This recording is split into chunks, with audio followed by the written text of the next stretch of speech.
Welcome to Lay of the Brand, where we talk with the experts on tech marketing, creative, and PR to learn what's new, what's working, and what's next.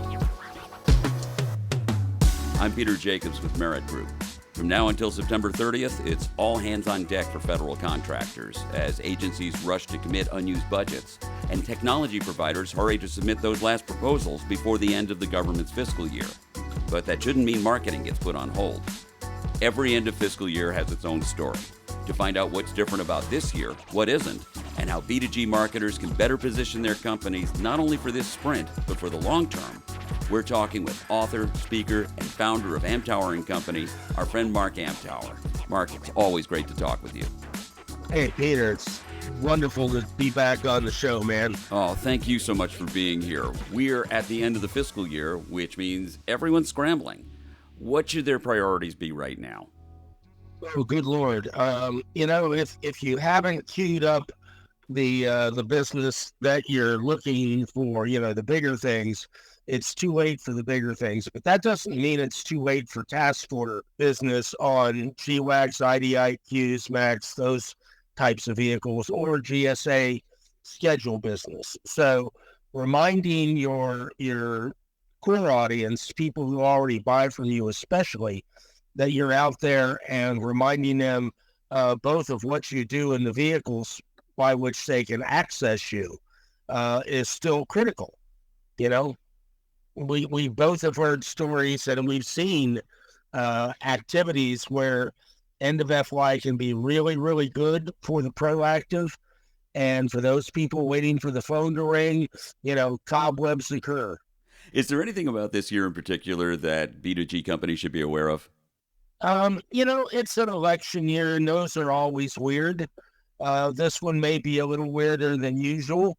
There's always migration after an election. So monitor where your key contacts are going, especially if they're staying inside government but moving, either within an agency or to a new agency, and maintain that relationship, offer to help them out wherever they go. It really is a relationship business, and we've talked about this before.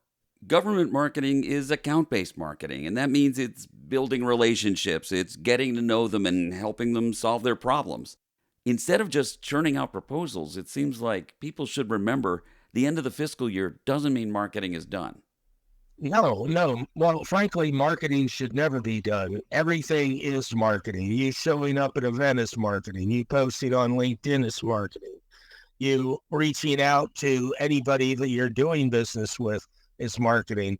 Your people butts in seat at agency is marketing. So making sure you look good and add value across the board is important. But the overt marketing activities, particularly, content and developing, venues for face-to-face is perpetual. You never want it to stop. So what do you see? And you, of course, get to see a lot of different B2G companies doing a lot of different things. And you also help teach marketers do a better job at what it is that they're trying to accomplish. What do you see that government tech providers in general could be doing wrong, and what could they do to better target the right people at the right agencies?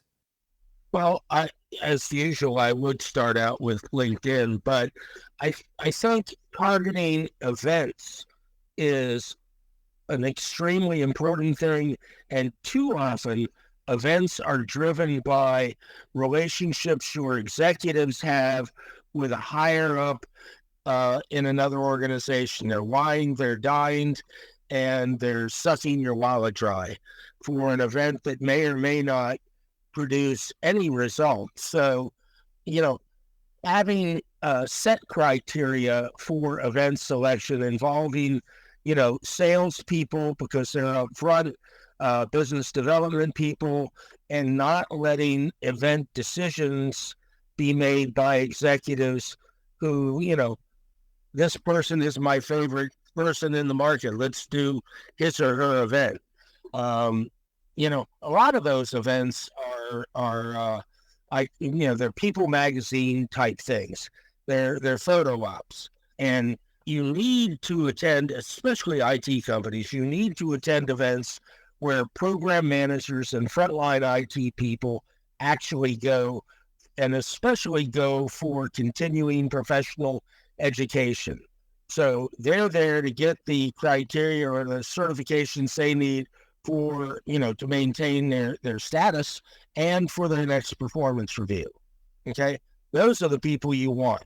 Right, and there's different kinds of events based on who's throwing them, as you're saying here. You've got the media partners who put them on. You've got industry associations who put them on. The government sometimes does their own. There's vendors who are putting on their own events. How do you even judge where you should be putting your time and money? Well, if it's a vendor-specific event, then, if they're a partner, you need to consider maybe sponsoring their event. If they have exhibit space there, definitely exhibit if they're a partner. If they're a competitor, you want to downplay it as much as possible across the market. Oh God, you're going to that? But I mean, there's some, I interviewed Lisa Sherwin-Wolf on my show a couple of weeks ago, and we talked about 930 Gov, which is a low-key event, but it's high impact because frontline IT people and program managers go there, and they go there for 5 specific IT-related topics. And you get continuing professional education credit for attending those sessions. And you have 8 hours to meet up to, there's probably 800, 900 feds that'll be there. It's a low-cost event, high impact as far as who you're going to meet if you're involved in one of those 5 stovetop or 5 areas, those funnels of IT. So, like resource management, cyber, zero, records management. I forget what they all are, but that's the kind of thing that's often overlooked because it's not sexy. Photo ops, no. Real information, yes. Relationship building, certainly. The agencies do put on events occasionally. The Fort Belvoir partners with AFCEA to do a PEO event every year, primarily for smalls, but not exclusively for smalls, and that's a great event. So AFCEA, ACT-IAC, and PSC, NDIA, and a few others do really, really good events for the market, and they usually attract the right people. There's other vendors out there. Again, I'm not going to name any, but I call them the People Magazine variety. So events clearly need to be a big part of your strategy, but you need to use them judiciously to reach that audience.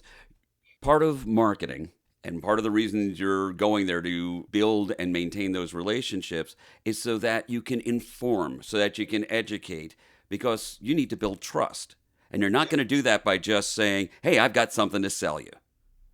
So something near and dear to my heart is content. And what are you seeing in the content world that makes you happy and not so happy? When blogs came around, my first thought was the old concept that if you give 1 million monkeys 1 million typewriters, sooner or later they'll come out with all the classics. I'm not sure I've ever departed from that particular thought, but with the advent of generative AI, I'm seeing something of the same starting to occur. There is a massive amount of content going out every day, particularly through LinkedIn, company websites, company blogs, etc. And even though it's positioned as thought leadership, what I am seeing, experientially, 90% of it is Me Too crap. And it's just, it's flooding the airwaves with stuff most people do not need. So I believe content is king, but I believe that delivery is the ace. So how do you get your content in front of the right audience? And it's because of those relationships, and this is why we always talk about it. It's the relationship between you and your target audience, you and your client, you and your prospects. Do they trust you as an information source? And are you providing legitimate, valuable information on a regular basis? So if you have a great content producer on your marketing team and they put great stuff on the public sector page of your LinkedIn group or your LinkedIn presence, but nobody shares it, it's like being alone in the Walmart parking lot at 2 a.m., right? That's exactly it. So it's a combination of you've got to say something that means something to your audience, which is what those relationships will tell you. And then you've got to make sure it actually gets seen by somebody. And it seems to me that we're not always seeing B2G companies doing that. No, it continues to amaze me that salespeople do not see the value of sharing the content that is produced for them to help them sell. And it's something that is very easy, not time consuming to do. And they don't seem to grasp that if they don't post, there's no reason for anybody to visit their profile. You know, if you're active on LinkedIn, if you're sharing valuable information, there's more reason you will have an increase in views, and you will have an increase in views from people that matter. And, you know, a lot of them are going to be second degrees. And those are new prospects for you as a salesperson. So if you have a good piece of content, you have 50 people, each of whom have 500 connections, and you're focused on Navy, you're focused on doing business with DHS, and all of your salespeople, all of your BD people have some relationships there. If each of them shared that information, you will have some duplication in reach, but you'll also start to develop exponential reach for that particular content. And the content can be in support of a contract. It can be trying to shape an RFP. It can be just educational. And it could be, you know, here's what's going on in the market. It's got nothing to do with our company, but it has everything to do with what your company brings to the market. So, I mean, there's a lot of different stuff that you can put out there. But again, if your team is not sharing it, you know, incentivize them or shoot them. It's got to be one or the other. Yeah. Well, let's talk about a topic near and dear to your heart since we're on this subject here. Let's talk about LinkedIn. Yes, it's there. Yes, it's available. Are people using it well? From my perspective, probably about 20% of the companies are, maybe 25%, are leveraging it well above average. 75% of the companies are still, you know, yeah, we post some stuff. Yeah, we reach out to connect. Yeah, we're all there. But what are you doing? You know, how are you being active in a value add kind of way? And the answer is usually no, not really. Right. Just so everyone has that, the latest level setting here. Every year you take a look at just how many people in the federal government are using LinkedIn and what is the current number? Okay, so my last census came out in January. At that point, I had found about 690 company pages for Feds on LinkedIn. We're up to about 720 company pages now, and we're pushing 2.9 million people. That's a lot of potential relationships. Everybody you need to know, including key people in the IC, are here. ICs in lesser numbers, and they'll often not list which agency they're with. They'll just say, I'm with the U.S. government or I'm with the Defense Department. So, but if you put in, you know, Department of Defense and a location for, you know, Fort Meade, Maryland, you can figure out that they're going to be either NSA or DISA. And something you said just a minute ago really strikes home with me because I don't understand why people aren't participating. What they're doing is frequently, and I'm not saying everybody does this because clearly some people are doing a good job with it and they're to be congratulated. But too often, someone will post something on LinkedIn that says, look at us, this is what we did, or this is what our thing does, but not join into a conversation, comment on somebody else's post with something useful besides, yeah, I agree. Explain what your thinking is and add to that conversation. Why are people not doing that? Because it's time consuming and they don't see the value. I was just brought back into train a company where I've been 3 or 4 times over the last decade. And the introductory email to the new executives was, just so you know, every 2 years or so, we bring in Mark to train our new people on LinkedIn and to do refresher sessions for our team. And this is a company that, was maybe 150 people when I started working with them. They're pushing 1,000 now, and they dominate a particular aspect of one of the uniformed services. They dominate it. So it's not a one and done kind of thing. And too often that gets forgotten in the rush to, we've got to hit our quarterly number, or this submission date is coming up. Yeah. And how you quantify, how you determine if your time is well spent. There's no immediate gratification on a tool like LinkedIn. It is an incremental gratification. You're building out you and I have been talking about this since we met. You're building out the connections you have in a particular agency. You're understanding more about what that agency does. Your profile should communicate that. So if you're focused on a part of DHS, okay, let's just say FEMA, and you've been doing it for 3+ years, the key players, the pain points, the preferred contractual vehicles, the buying cycles. You're a subject matter expert on doing business with FEMA, regardless of whether you're sales, marketing, or BD. Your profile should reflect this, because that's going to create a comfort level when you reach out to new FEMA people. They're going to see that you share, 30, 40 connections, and half of those connections are in FEMA. That develops comfort. That gives somebody, a more credibility than anything their profile could overtly state. You and I chatted recently, and you brought up LinkedIn groups that may be an underutilized mechanism for people to really become thought leaders in the way of contributing to the conversation in the community. How should people look at using groups? 10 years ago, exactly 10 years ago, LinkedIn took away a lot of the functions of group managers, group owners on LinkedIn, and they have not replaced it. So the functionality is still down. There's not a lot of conversations that occur, but it's still a good place to post information and to monitor who's reading it, who's liking it, and who's sharing it.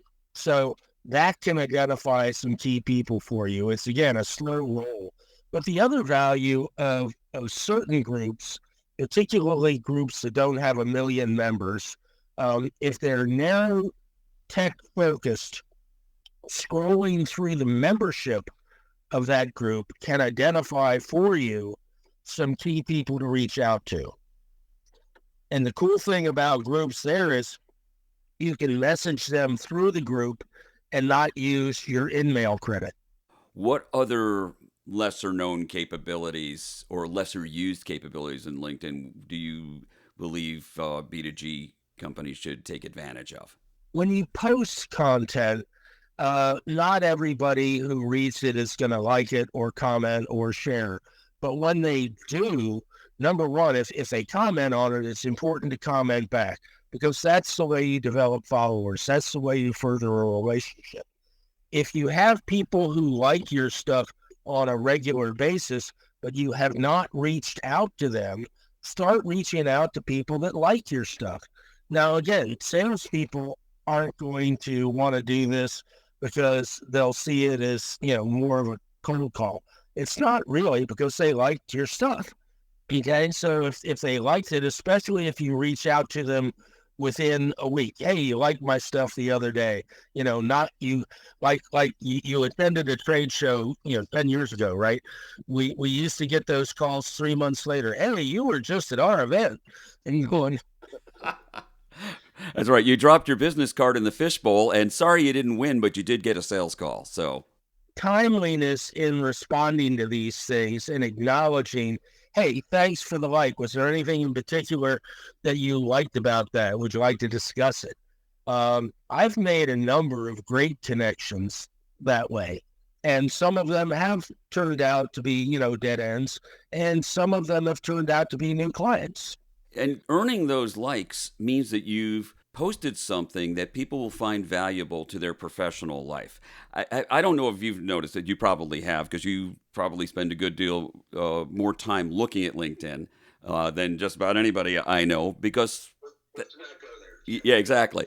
But it's in sometimes it looks like it's turning into Facebook a little bit. People are getting a little too personal. And while it's okay to express your personality, because all business is person to person, even if it's government business, if you're going to be effective in a marketing sense, you've got to stick to what's going to help people succeed in their business world. Right. So, my rules of thumb are no politics and no religion, especially no politics on LinkedIn this year. Everybody has politics to greater or lesser degrees. You do not want to talk about it here because this is a business forum. And if you come down in favor of one or the other, you're going to piss a certain amount of people off. And they may be people who are ready to sign something with you, and they're going to go, I'm not working with that butthead. We all have strong opinions that way. And the emotional equivalent of cat videos as posts, feel good stuff has a very, very good place to go, and it ain't LinkedIn. So take it to Facebook, take it to Instagram, take it to TikTok. But let's talk about channels. Where else besides LinkedIn should federal contractors be spending time? Well, you mentioned it earlier, and there's two significant things. Events put on by the publications, events put on by the associations. If you have a good relationship with a publication, there's a possibility of getting bylined articles in there. If you do not have a good relationship with them, leveraging a firm like Merit could benefit you in getting article placement or interviews. The media is still there. There's still power. I've been writing for Nick Wakeman at Wash Tech for almost 17 years now. And I just sent him another article this week. And I'm not going to, until he tells me to go away, I'm not stopping. And we're fortunate to have people like Nick who have been doing this consistently for this long, because they understand the market. They understand what the potential readers of this information are looking for, and they're going to give you guidance as to what's going to work. Right. And Nick will also vet people before he publishes their stuff. So Wash Tech takes a fair amount of outside articles. So leverage it. I'm not sure how many others do. We have the I'll call it the pay for play model. And there's several of those out there that have newsletters, e-newsletters coming out every day. But if you're not a member or supporter or something, your stuff is not getting in there. Doesn't mean it's not worthwhile being a member, but you have to determine where your audience is. And nobody has an unlimited budget anymore, except for Elon Musk. You can buy your own social network and tell your advertisers to go the F away. But we all live with budget constraints. So figuring out where to spend your limited budget in the most impactful way is the most important thing a marketing team should be educating sales, business development, and executives. They should be creating the priority pyramid for market spend. And, oftentimes that will entail working with outside consultants or outside marketing firms. Um, you know, in the, I think it was the late 90s, early 2000s, back when Federal Computer Week was 120 pages an issue, that kind of thing, and they were producing events. So was Government Computer News. So was GovExec. I mean, the publications were fat. I created a concept called the one book buy, because if you found the right publication, you would be able to advertise, you could get in their e-newsletters, you could be at their events, but the price came down if you negotiated well and your marketing spend was focused but more impactful. I'm not certain you can really do that anymore, but maybe. Well, between consolidation at the publications and all the cross-pollination of them, it's entirely possible to do something, say, across a number of pubs and still get some kind of deal. Yeah. But I mean, there's also smaller pubs, and can I name a couple? Sure. Orange Slices, GovCIO Media are two of my favorites. They send out really good information. GovCIO does events. I think Orange Slices is kind of working with them on the events now. I'm not sure how that works. I haven't talked to them lately. I like those. They're upstarts. They may have started in the hopes that GovExec would buy them too. I want to pivot for a sec and talk about something that is a hot topic among PR and marketing people, both on the B2G and the B2B side of things. And of course, B2C, definitely B2C, and that's influencer marketing. Does that work for reaching government decision makers, many of whom are influencers themselves? It impacts our market in, the direct to government side and the direct contractor side. I still have companies reach out to me. I shouldn't say still have, continue to have companies reach out to me seeking endorsement for, the latest AI tool or an event. And I'm extremely careful about who and what I endorse, because I've spent 40 years building a reputation. One misstep and I'm gone again, But you get people, like Bob Gurley, used to be inside government, CTO, I think it was a defense intelligence, went out 10, 12, 14 years ago on his own. Bob is a huge influencer in the cyber realm. Anything, when I get a client or a prospect calling and ask if I will help them, my first inclination is to call Bob and say, are these people real? And can you explain to me in one syllable words what they do? And he'll, and this is the cool thing about people like Gorley. He'll respond. I mean, Bob and I have known each other for a while. I knew him when he was inside government. But he'll respond and he'll say, interesting tech, not really tested, on the edge, very cool, go for it. He'll give me a real appraisal, but I'm not allowed to tell anybody what that appraisal is, which is great. But if he endorses something in one of his media outlets, that's manna. So does it work? Yeah. How do you become one? I have no friggin' clue. Well, for one thing, you put in the work like you've done for the past 40 years, and you build that reputation by building trust. So you've got the government leaders who are influencers by virtue of their position, who generally have something useful to say regardless. You're not, right, but, well, you're not going to get them to endorse anything, of course. They're thinking more about what direction should this agency be heading. Then you've got leadership at the contractor side. It could be the CEO. It could be someone else at the C-level. It could be a very technical person who is very trusted and very believed. In your experience, do the government decision makers pay attention to what the industry thought leaders are saying? It depends on how the word is getting out. If somebody says something at a major event, and it gets some play in the market. Um, yeah, there's always a possibility. Um, but I've had Lord knows how many people on my show. I've had you on my show, um, and I need to get you back. But I've had a lot of people who influence a lot of things. Larry Allen, contract guru, he used to be president of the Coalition for Government Procurement. He was there for like 15, 20 years.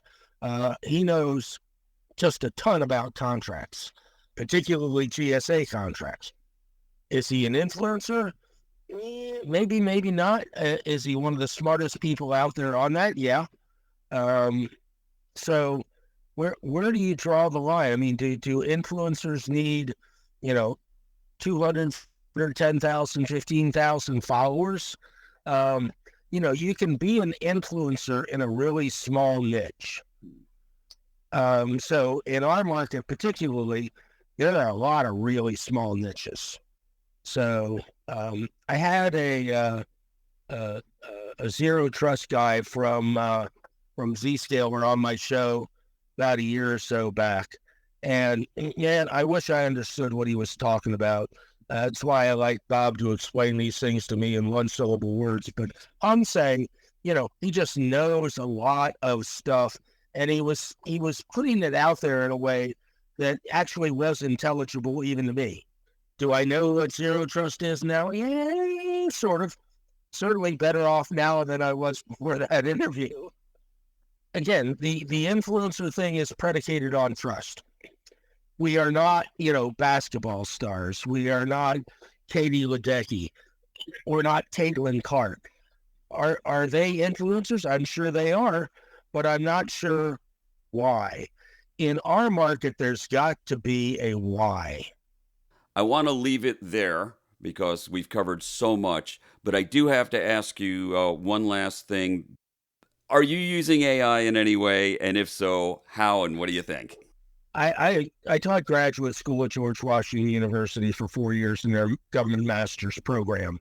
And when I didn't understand something, I had my students research it. And AI and machine learning was part of it. And this was 6, 7 years ago. So AI has been around for a while.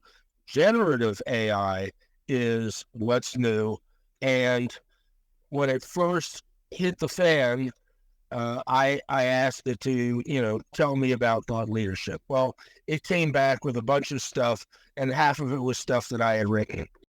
Lately, I've been using it to ask for ideas for article topics. So I'll put in what I consider to be a coherent phrase and say, what topics could I get from this area of thought?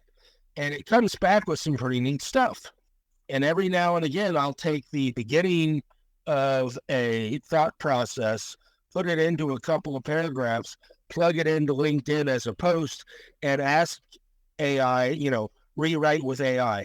And I do it, and then I make a determination as to which is best. And I got to tell you, I've been pretty happy with some of the results that I'm getting. But my fear is somebody's going to take somebody else's stuff and put it in that create a post thing and rewrite and hopefully come up with something that's, quote, theirs. And it's not a fear, it's happening. I encourage people to experiment with it, particularly on LinkedIn and elsewhere. If you're a content person at a company, if you're the marketing guy that generates content, and gee, Peter, you've never been there.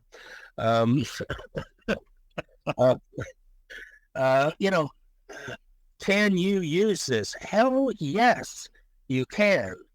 But just learn how to use it properly. Learn how to prompt it. Learn that, and don't take their first draft as manna. My writing reflects certain attributes of me, i.e. it has my attitude. I can't afford to put something out there that doesn't have that kind of stamp on it. I have no desire to come across as plain vanilla. I never have been. I don't plan on ever being that way. Your content and your approach to content is a big part of your brand, and it's part of your value. And that's what we have to be conscious of, that while these tools can be helpful in the ways that you're talking about, and we are using them to some extent here at Merit Group, not to generate content that goes to a client or that our clients use, but to help with brainstorming, idea generation. Maybe here's an angle that we hadn't considered, that we can then really follow through with the kind of content that we want to be known for. I work alone. I've been a solopreneur for 39 years. In 3-4 months, it'll be 40 years.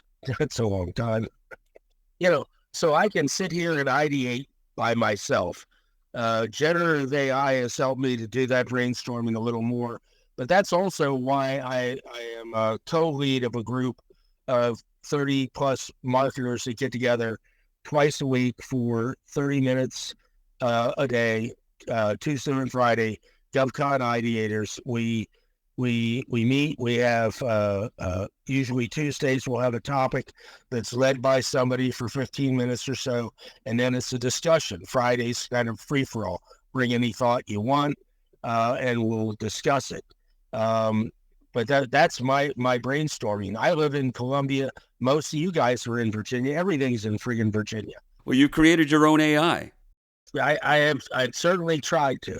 So, but the AI extension is a group of people with whom you can share ideas freely and get legitimate feedback from. That's cool. And then you can take the results there and plug it into, your favorite generative tool and say, hey, what do you think of this? Yeah, and that's the future. Yep. All right. Well, I think there's still a future for you, Mark. I hope there's one for me. Hey, if there's not a future for us, we'll learn how to play golf. There you go. I have been talking with Mark Amtower of Amtower & Company, and as always, it has been a huge pleasure. Thanks for being here. Hey, Peter, my pleasure, man. Anytime. And thank all of you for joining us. Lay of the Brand is brought to you by Merit Group, an integrated strategic communications firm that blends the best of PR, marketing, and creative to help our clients tell their stories and build business. Got a topic suggestion or want to share feedback? Subscribe to the Lay of the Brand on your preferred podcast platform and leave us a review. And please spread the word and tell your friends and colleagues to tune in as well. To learn more about Merit Group and the show, check out layofthebrand.com.